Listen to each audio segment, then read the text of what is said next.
Hey guys, welcome back to my channel. So in today's video, I am going to be doing a review slash first impressions on the L'Oreal Infallible Total Coverage Foundation. As you guys know, L'Oreal is known for their True Match Foundation, which I used to wear in high school, and their L'Oreal Pro Matte Foundation, which I love. So I decided to go ahead and test out the Total Coverage Foundation that they just came out with. Well, not just, it's been some time, but I just found it in the drugstore. So I got it, picked it up, did a review on it, and I hope you guys enjoy it. As you guys know, I do struggle a lot with some blemishes and hyperpigmentation, so I thought that it would be great to go ahead and review this foundation for those of you who have similar problematic skin like mine. So if you want to go ahead and see how this foundation works, keep on watching. But before you keep on watching, please hit that subscribe button down below. And I'm really sorry for the lack of uploading. It's just been a really busy season. But without further ado, let's go ahead and get on with this review. Before I begin, I want to go ahead and read the claims that this foundation claims to do, and I also want to share with you guys how much it costs. So, you can find this foundation at any drugstore, I believe, but I got mine at Target and it was $9.19 or $10 in person. Got up to 24 hours of full coverage with a lightweight feel and a natural finish. Infallible Total Cover Foundation blends instantly to cover dark spots, blemishes, scars, and hyperpigmentation for a flawless complexion. So we're really gonna see if this works because, as you guys can see, I have a lot of scars. So let's see if it actually does give a flawless complexion.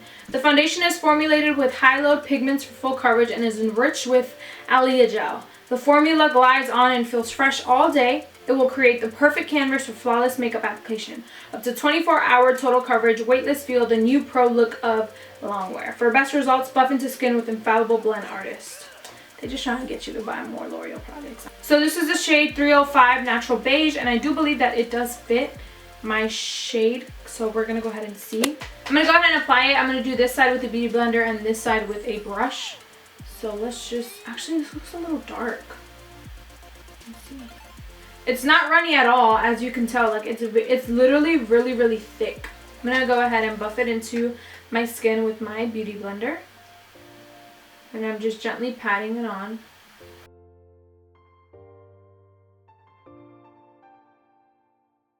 Oh no. It's like attaching to dry spots, so I don't even have dry spots. I really moisturized my skin before this. I didn't put any primer. Oh my lord. What is happening? This thing is so dry. Why is it doing this? It's definitely making my skin look very dry and almost like I have dry patches. So it's not really giving me that flawless finish. That's weird. Maybe I didn't moisturize well.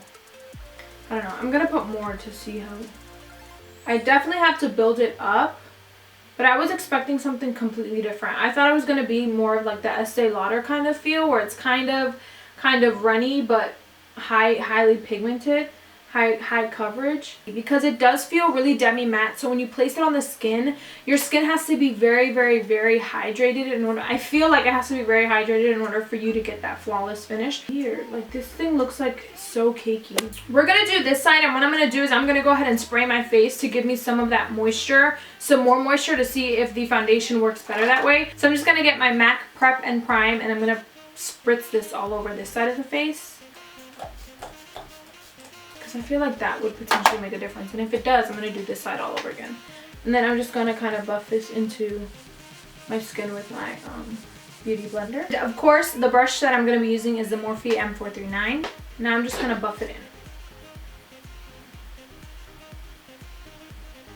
The nose is really where I can test it, because the nose is where it's dry on this side. So let's see. And I'm just using circular motion.